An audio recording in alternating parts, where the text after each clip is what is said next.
Good morning. It is Thursday, March the 18th, and this is The Drill.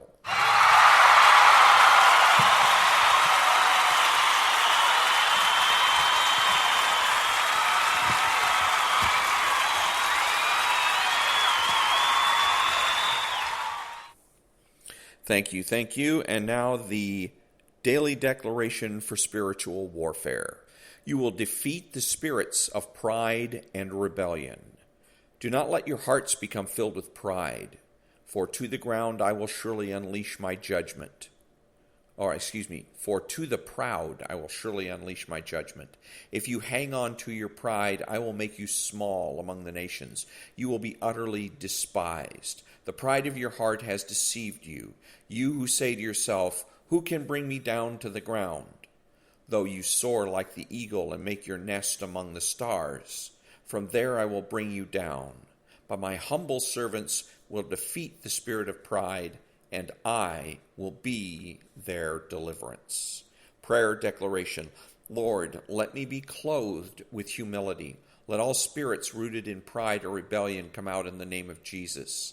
To fear the Lord is to hate evil, and therefore I hate pride and arrogance, evil behavior, and perverse speech. I will walk in the way of righteousness among the paths of justice. I will clothe myself with humility toward others, because God opposes the proud, but opposes the proud, but gives grace to the humble. Amen. And welcome to all the butchers, bakers, and candlestick makers out there. I'm Ron, your host and the only true conservative in the United States today. So we're going to have chapter 7 of the Ten Commandments, the seventh commandment of the Ten Commandments of progressive Christianity, and much more when I come back.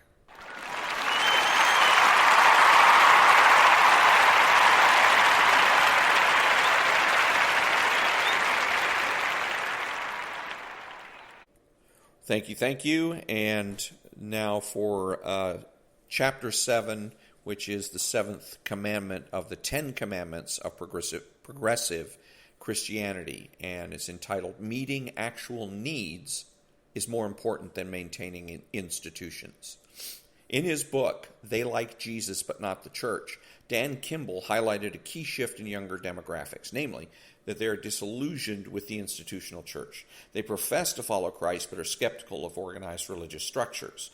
This phenomenon is captured in the seventh commandment of progressive Christianity. Meeting actual needs is more important than maintaining institutions. In his seventh chapter, Gully laments how institutional functions and dysfunctions trump the church's mission and purpose, quote unquote. And he argues most Christians are blind to this reality. Quote, it seems to be a common trait among humans and the institutions we create to ignore our flaws, even as those failings cripple our ability to function and grow, unquote. Gully offers a number of helpful observations in this chapter, but there's also underlying anti-institutional vibe that ends up divorcing Jesus from his bride, the church. Gully is certainly correct that the church is an imperfect institution. He offers numerous examples of churches that have been stingy, ingrown, obsessed with self-preservation and the bottom line. In particular, he notes how too many churches are run like businesses, creating a corporate culture that tends to operate like a Fortune 500 company rather than the bride of Christ. Such churches are more concerned about their stock price than they are the needs of the people and the community around them. There's a lot to agree with here, and I'm sure every reader could add their own stories of weaknesses in the modern church. Filled with sinners and part of a fallen world, every church clearly and inevitably has its flaws. Even so, the church remains Christ's glorious and wonderful bride, dearly loved and cleansed by his blood. Ephesians chapter 5, verses 25 through 27. Though she will not be perfected until Christ's return, she is still rightly regarded as holy, set apart for God. Unfortunately, Gully does not share this high view of the church. For him, the church as an institution is relatively dispensable. Why? Because in his view, it has little to do with Jesus. He argues, quote, Jesus appeared to give the church little thought, neither its genesis nor continuance seemed a priority to him, unquote. Of course, such statements are stunning when read next to what Jesus actually said about the church. Jesus did not view the church as something man would build, but something he would build. I will build my church, he told Peter, and quite obviously caring about its continuance added, quote, and the gates of hell shall not prevail against it, unquote. Matthew chapter 16, verse 18.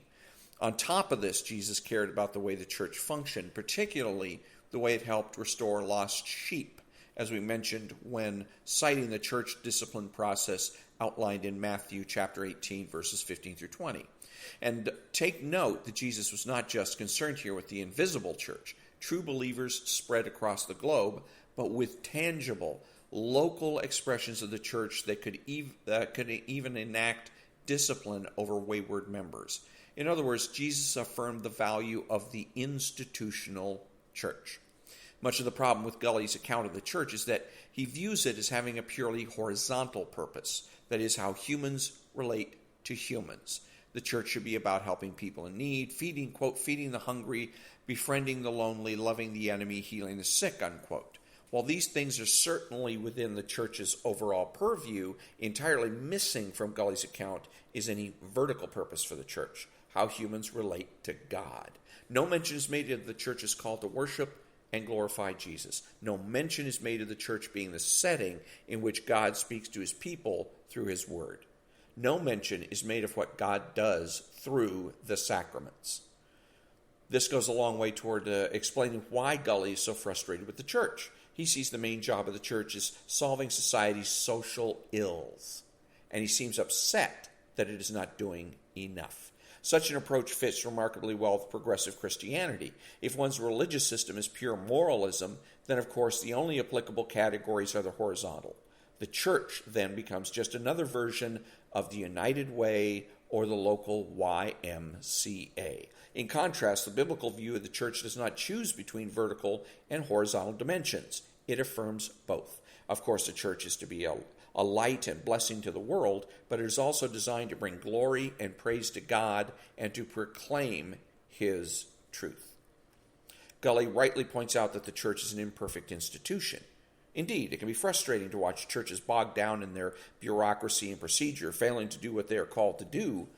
But Gully's supposed solution is no solution at all. Rather than jettisoning the institutional church as a man-made creation, as he would have us do, we must return the church to its proper place, an institution ordained and built by Christ himself for his own glory. We dare not make the church into just another tool to address social ills. Again, while there is certainly a place for the church to serve the community, we cannot forget that the primary task of the church is to worship Christ and proclaim his word. And let us recall that one day the church will be perfect. Quote, come, I will show you the bride, the wife of the Lamb. And he carried me away in the Spirit to a great high mountain and showed me the holy city, Jerusalem, coming down out of heaven from God, having the glory of God.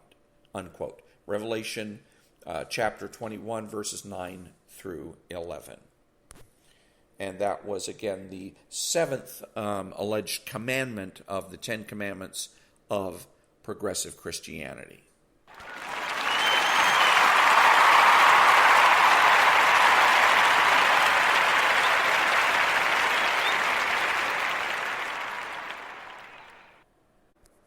So I'm thinking about fighting the left and what it takes to fight the left. They say that the best defense is a good offense. I don't necessarily subscribe to that as like a panacea or an overall good idea necessarily. You have to think about it. In some cases, that's true. But in a lot of cases, what we do need to do is, for lack of a better term, push back. For instance, on the death penalty. It's not enough simply to try to defend the death penalty, to be on the defensive all the time. When the left says, oh, well, it's terrible, it's horrible, it's inhumane, or it doesn't, curb recidivism, or it doesn't curb crime, it doesn't do this, that, the other thing. Basically what you're getting down to is they are taking, in essence, a pro-life position. They're saying everybody deserves to live. So the conservative has to come out, and it's a delicate thing to do, especially for a politician. For you and I as laymen, it's easier. to do, but we have to be able to make the case that some people deserve to die. So, and it seems to me that the death penalty is necessary, because if we have wars and we go out and we kill people, we are basically saying that some people deserve to die. We go to into Afghanistan, we go into Syria, we go into Iraq, etc., and we kill people and take territory. And we do so because we believe some people need to die. Some people deserve to die. And so the same argument has to be made with regards to the death penalty. Okay, so when they come out and say, I'm anti-death penalty, I don't believe anybody should, you've got to be able to say, yes, they do. Now, we can have an argument about who deserves to die. As far as I'm concerned, I'd give rapists the death penalty. I'd give child molesters the death penalty. I think one of the criteria for deciding who it is that deserves to die is whether or not they're rehabilitatable, or perhaps the word is corrigible. And certainly child rapists have shown themselves to defy rehabilitation, to be incorrigible. So why keep them in prison forever? There's no sense to that. And they're doing, again, things that are so despicable, they just deserve to die. If the people that we fight that are, anyways, I was going to say something about honor, but anyways, if the people we fight in the Middle East deserve to die, the combatants, then certainly somebody that is out preying on children deserves to die. But that's the fundamental argument that we have to make if we're going to be, for instance, pro-death penalty. That's also why I say I'm not pro-life. I'm anti-abortion. Big difference, because I believe that there are times where people have to die and should die. Our enemies should die. And we have, as the Constitution recognizes, foreign and domestic, or actually it is the oath of office that everybody takes to support and defend the Constitution against all enemies, foreign and domestic. And certain people, murderers, mass murderers, serial killers, rapists, child rapists, can be considered domestic enemies.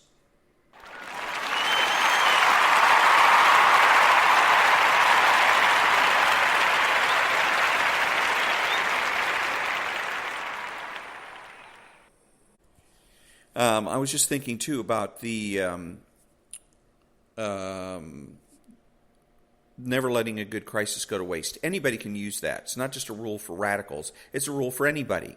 And one of the things that we can do, and should do, by the way, in this country, is whenever we do have a crisis like what happened in, Georgia, where the guy went on a shooting spree and was killing people that were, I guess, in the massage industry, and was going to go to Florida apparently to do the same thing when he got caught.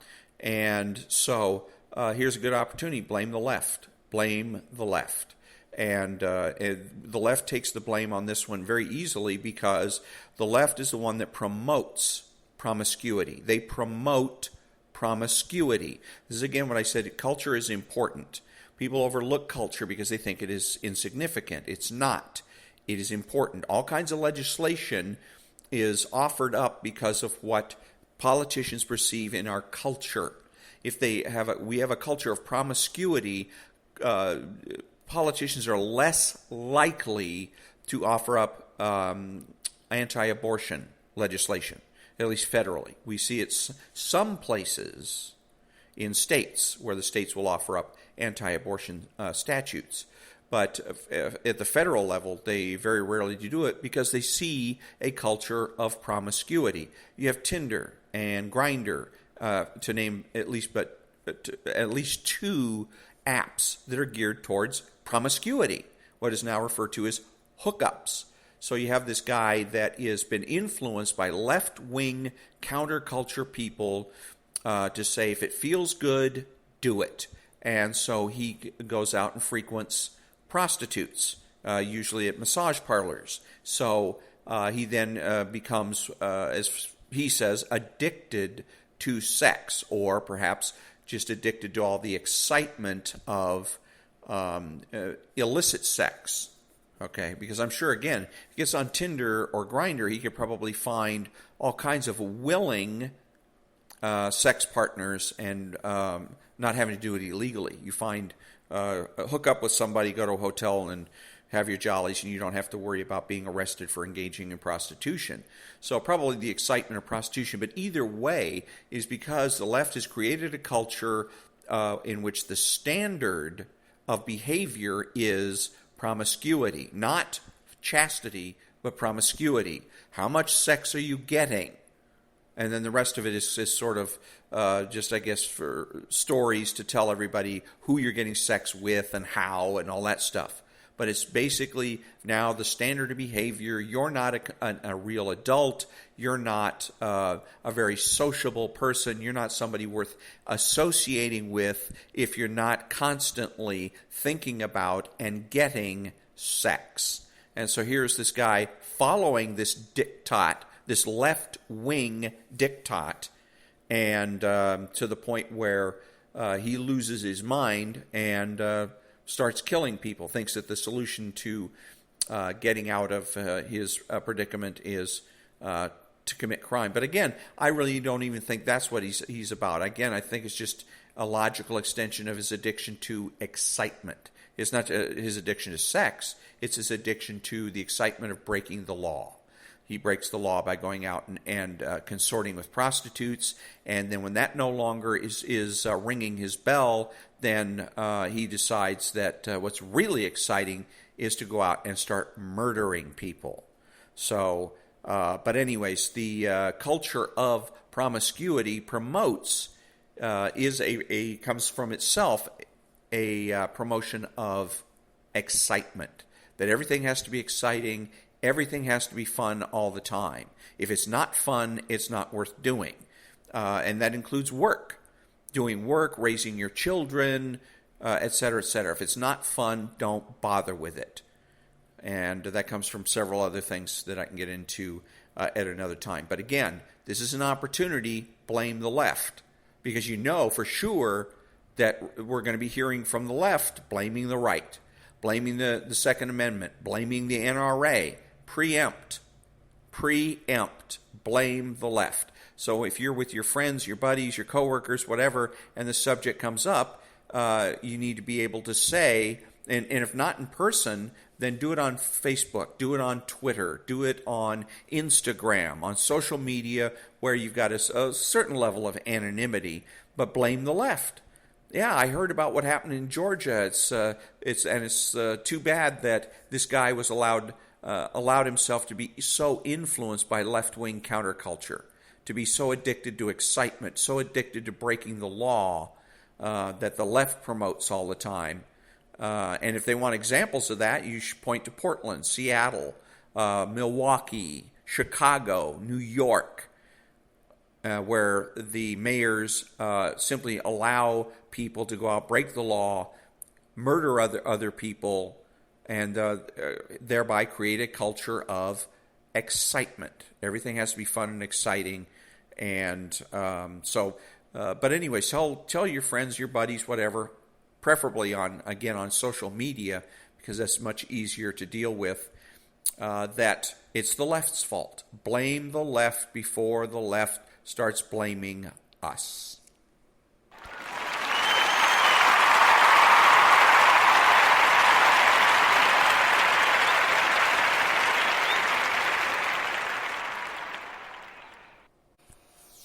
And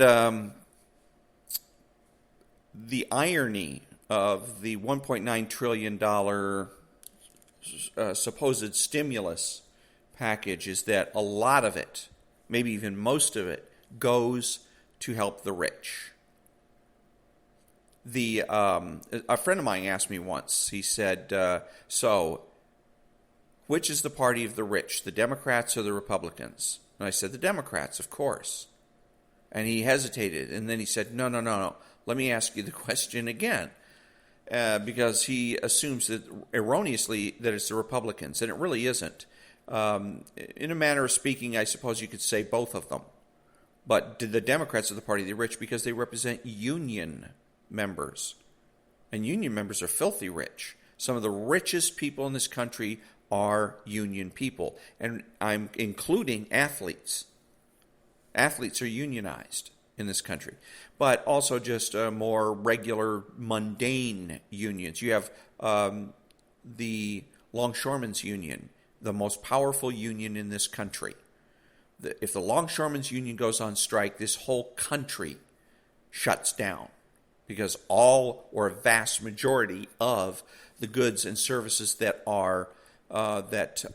this country uses goes through the Port of Los Angeles.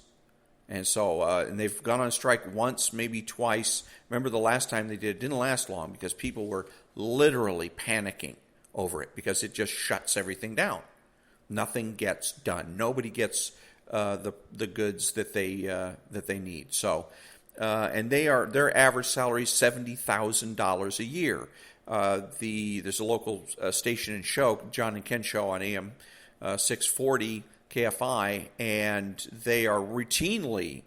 You can look it up and find out how much various positions in the government are making, and it is routine for people in various positions in state government that are making as much or more than members of Congress. They're making $150,000, $200,000, $300,000, hundreds of thousands of dollars a year, and plus all their benefits. They have gold-plated health care, which they don't have to bother, no co-pays or anything like that for them. That's all picked up by the taxpayer. And they have a gold-plated pension system in which it's not a 401k subject to the vagaries of the market, but a system in which if the market dips, the taxpayers make up the difference. That the taxpayers guarantee a floor, a certain minimum amount. It's all based on their salary. So very often it's like 80 to 90% of their salary. You're making $300,000 a year, so you're going to be getting a $250,000 a year pension.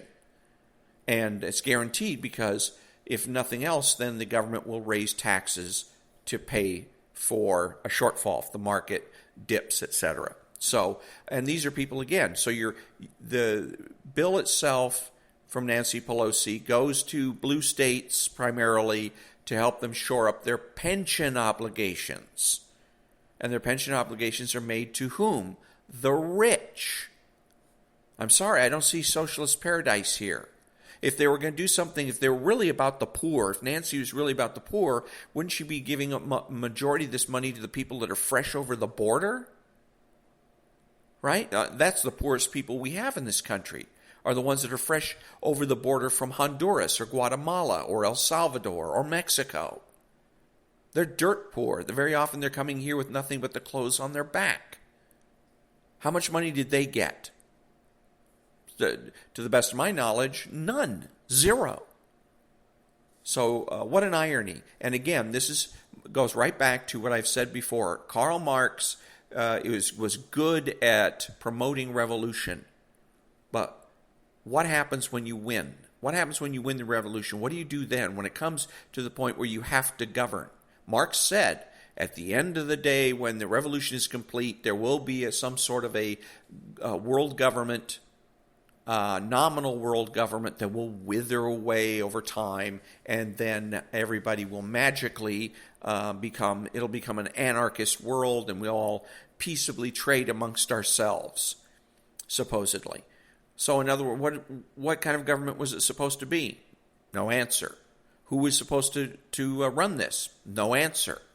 So he has no answers about governance. Lots of answers about how to be a revolutionary, but nothing about what to do when you get into power. And this is a classic example. Nancy Pelosi's got no clue. Nobody, not one Democrat anywhere in the country has any clue as to what it is that they're supposed to be doing. Let's take, again, look at New York and look at Governor Cuomo. He's supposed to be helping the poor. He's supposed to be moving his state and the country to socialist paradise. I don't see any paradise in sexual harassment. Do you?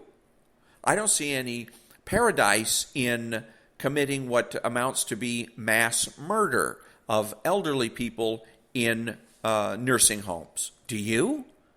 So, the only thing I'm seeing that comes out of these is these regimes, if you will, New York's regime, California's regime, is petty, small pieces of legislation that have that make no difference, that have no scope to them at all. Like California, the two big things that the state government has done is ban plastic straws and plastic bags. Is that it? That's all? That's what all it took to get to socialist paradise? Is to ban plastic straws and plastic bags? Where is it? These people the left is under enormous amounts of pressure, especially these days. They're expected to produce, the people on the left, the rank and file, and some of the rich lefties are tired of waiting. They've been told decade after decade after decade, next time, tomorrow, soon, soon, soon, and they're tired of it. They want results, and they want it now. One of the things that we can do as conservatives is continue to place pressure on the left, because sooner or later they're going to crack. Sooner or later, people like Nancy Pelosi are going to say, you know what? I've had enough. I'm done. And they're going to quit. They're going to go home and retire and turn the whole mess over to somebody else. And the more of the lefties, particularly the hardcore lefties, that decide they've had enough pressure and are going to quit and run away, the better for the rest of us. So, again, if you have chance to talk to maybe your neighbor, your coworkers, or whatever that are socialists, ask them, where's socialist paradise? But Biden's been in office, old Joe's been in office for 50 days. Where is it? I don't see anything here. Ask them about Nancy Pelosi's money to rich union people.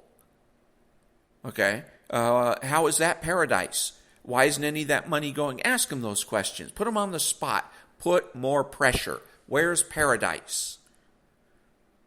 If somebody could point it out, that could say, look over there, see right down the block, there's paradise. I'd jump on the socialist bandwagon in a second.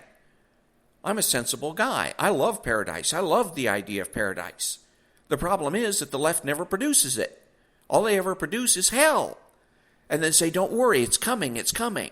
You got to make the sacrifice today to get to paradise tomorrow. It's like Alice in Wonderland. And the queen said, the rule is jam tomorrow, jam yesterday, but never jam today. And it's the same thing with the left. Paradise tomorrow, paradise yesterday, but never paradise today. Confront your lefty friends and relatives and coworkers and demand to know, where's paradise? And if they don't know where it is, when are we going to get there?